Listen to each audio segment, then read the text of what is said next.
नमस्कार दोस्तों, आज के हमारे इस वीडियो में हम आपके लिए देव उठनी एकादशी की पौराणिक कथा लेकर आए हैं।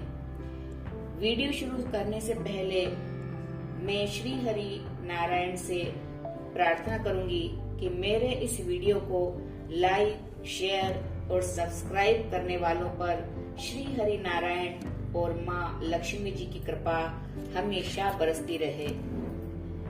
एक समय की बात है, एक बहुत ही धार्मिक राजा थे।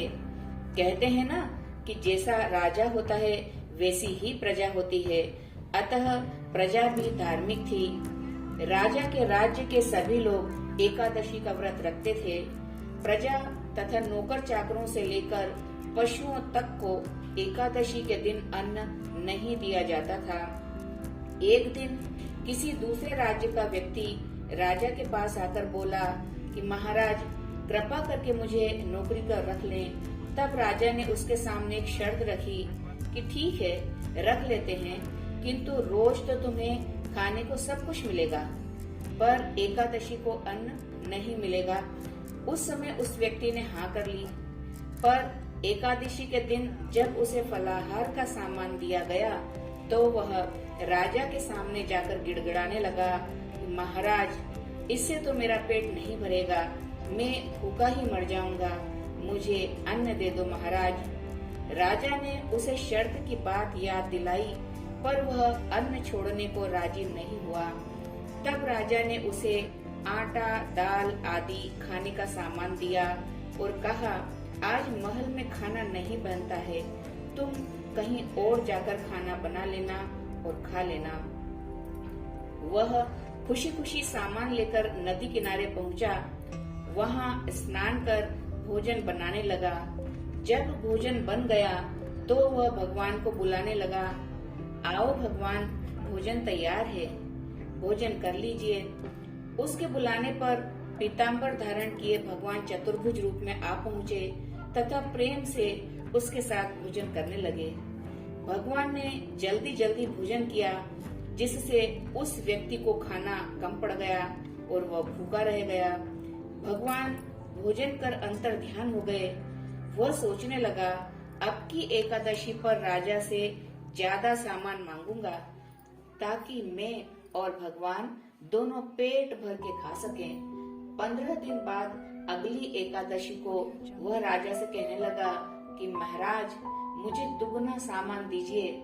उस दिन तो मैं भूखा ही रह गया। राजा ने कारण पूछा तो उसने बताया कि महाराज, हमारे साथ भगवान भी खाते हैं, इसलिए हम दोनों के लिए ये सामान पूरा नहीं होता। राजा ने सोचा, इसको ज्यादा सामान चाहिए, इसलिए ये ऐसी बात कर रहा है। राजा ने उसे दुगना सामान देने के लिए कहा। वह व्यक्ति एकादशी के दिन वही नदी के किनारे गया। नदी में स्नान कर भोजन बनाने लगा और जब भोजन बन गया तो उसने भगवान को पुकारा, भगवान, भोजन बन गया है, आइए भगवान, भोजन कर लो। अब की बार भगवान माँ लक्ष्मी जी के साथ प्रकट हो गए। व्यक्ति ने लक्ष्मी जी को देखा तो मन ही मन सोचने लगा, पहले भगवान अकेले आए थे तो मेरे लिए जरा सा भोजन बचा था, अब तो भगवान माता लक्ष्मी जी के साथ आए हैं। मुझे पता होता कि माता लक्ष्मी जी को साथ लाएंगे तो मैं राजा से दुगना की जगह तिगुना सामान मांग लेता। खैर, उसने भगवान पीताम्बर धारण किए हुए भगवान विष्णु और माता लक्ष्मी जी को आदर और प्रेम सहित आसन पर बैठाकर भोजन कराया। भोजन करके भगवान विष्णु और माता लक्ष्मी जी अंतर ध्यान हो गए। बचा हुआ भोजन खाने बैठा, लेकिन उसका पेट नहीं भरा। उसने सोचा, अब की बार राजा से 4 गुना सामान मांगूंगा।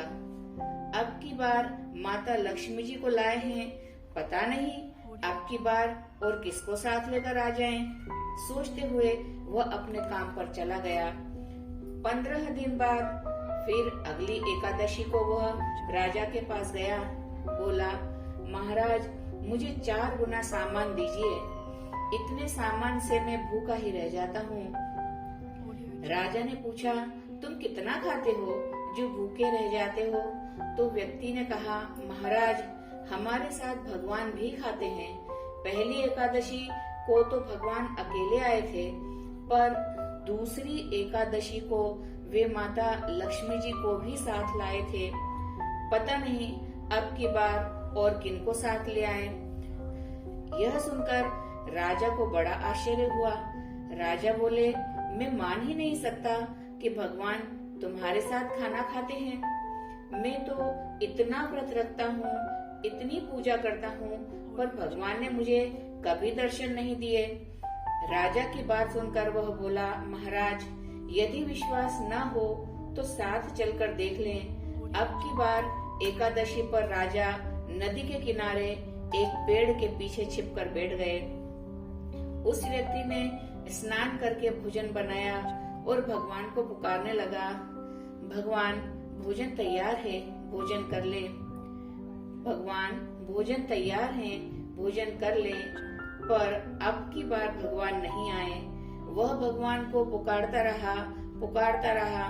पुकारते पुकारते शाम हो गई, पर भगवान नहीं आए। जब पुकारते पुकारते थक गया तो उसने कहा, हे भगवान, यदि आप नहीं आए तो मैं नदी में कूदकर प्राण त्याग दूंगा। लेकिन भगवान नहीं आए। तब वह प्राण त्यागने के उद्देश्य से नदी की तरफ बढ़ा। प्राण त्यागने का उसका दृढ़ इरादा जान शीघ्र ही भगवान माता लक्ष्मी सहित प्रकट होकर उसे रोक लिया और बैठकर प्रेम से भोजन करने लगे। भोजन करने के बाद भगवान ने प्रसन्न होकर उस व्यक्ति से कोई वर मांगने को कहा। तो व्यक्ति ने कहा, हे भगवान, मेरा उद्धार करें, मुझे मोक्ष प्रदान करें। तब भगवान ने तथास्तु कहा और अपने विमान में बैठाकर अपने धाम बैकुंठ ले गए। यह देख राजा ने सोचा कि व्रत उपवास से तब तक कोई फायदा नहीं होता जब तक मन शुद्ध न हो। इससे राजा को ज्ञान प्राप्त हुआ। अब राजा भी मन से व्रत और उपवास करने लगे और अंत में स्वर्ग को प्राप्त हुए। देवउठनी एकादशी की दूसरी कथा। एक समय की बात है, किसी नगर में एक राजा था। बड़ा ही न्यायप्रिय, प्रतापी और धार्मिक था। उसके राज्य में प्रजा बहुत सुखी थी।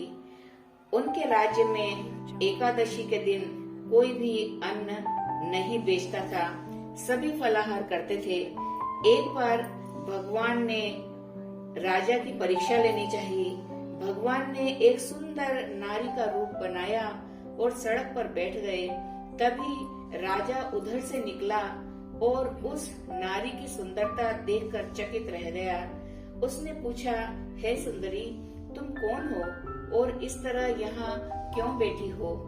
तब सुंदर स्त्री बने भगवान श्री हरि बोले, मैं निराश्रित हूँ, मेरा कोई नहीं है, मैं यहाँ किसी को नहीं जानती, नगर में मेरा कोई भी घर नहीं है, किससे सहायता मांगूं? राजा उसके रूप पर मोहित हो चुके थे। राजा बोले, तुम मेरे महल में चलकर मेरी रानी बनकर रहो। यह सुनकर वह सुंदर स्त्री बने भगवान बोले, मैं तुम्हारी बात मानूंगी, पर तुम्हें राज्य का अधिकार मुझे सौंपना होगा। राज्य पर मेरा पूर्ण अधिकार होगा। मैं जो भी बनाऊंगी तुम्हें खाना होगा। राजा उसके रूप पर मोहित था, अतः उसकी सभी शर्तें स्वीकार कर ली। राजा उस सुंदर स्त्री को महल में ले गया और उससे विवाह कर लिया। अगले दिन एकादशी थी। रानी ने आदेश दिया कि बाजारों में अन्य दिनों की तरह अन्न बेचा जाए। उसने घर में मांस, मछली आदि पकवाए तथा परोसकर राजा से खाने के लिए कहा। भोजन की थाली देखकर राजा बोला, रानी, आज एकादशी है, मैं तो केवल फलाहार ही करूंगा। तब रानी ने शर्त की याद दिलाई और बोली, या तो खाना खाओ, नहीं तो मैं बड़े राजकुमार का सिर कटवा दूंगी। राजा रानी की इस बात को लेकर बहुत दुखी हुआ। राजा ने सारी बात बड़ी रानी को बताई। बड़ी रानी बोली, महाराज, धर्म न छोड़ें, बड़े राजकुमार का सर दे दें, पुत्र तो फिर मिल जाएगा पर धर्म नहीं मिलेगा। ऐसा कहकर बड़ी रानी रोने लगी। इसी दौरान बड़ा राजकुमार खेल कर आ गया। माँ की आंखों में आंसू देखकर वह रोने का कारण पूछने लगा तो माँ ने उसे सारी वस्तु स्थिति बता दी। तब राजकुमार बोला, मैं सिर देने के लिए तैयार हूँ, पिताजी के धर्म की रक्षा जरूर होगी माँ। राजा दुखी मन से राजकुमार का सिर देने को तैयार हुआ तो रानी के रूप से भगवान विष्णु प्रकट हो गए। भगवान ने कहा, राजा, मैं तो तुम्हारी परीक्षा ले रहा था कि तुम अपने वचन के कितने पक्के हो। राजन, तुम इस कठिन परीक्षा में पास हुए। भगवान ने प्रसन्न मन से राजा से वर मांगने को कहा तो राजा बोले, भगवान, आपका दिया सब कुछ है, प्रभु हमारा उद्धार करें, हमें मोक्ष प्रदान करें। उसी समय वहां एक विमान उतरा। राजा ने अपना राज्य पुत्र को सौंप दिया और विमान में बैठकर बैकुंठ धाम को चले गए। हे भगवान विष्णु, जैसे आपने राजा का उद्धार किया, उसी प्रकार इस कथा को सुनने वाले, पढ़ने वाले, हुंकारा भरने वाले सभी पर अपनी कृपा बनाए रखना। जय श्री हरि, जय श्री हरि, जय श्री हरि। हे प्रभु, सुख देना तो बस इतना कि जिसमें अहंकार ना आए, और दुख देना तो बस इतना कि जिसमें आस्था न टूटे। दोस्तों, कैसी लगी मेरी ये वीडियो? अगर आपको मेरे वीडियो पसंद आई हो तो इसे लाइक करें, अपने दोस्तों के साथ इसे शेयर करें और मेरे चैनल को सब्सक्राइब करें। जय श्री नारायण हरि, जय श्री नारायण हरि।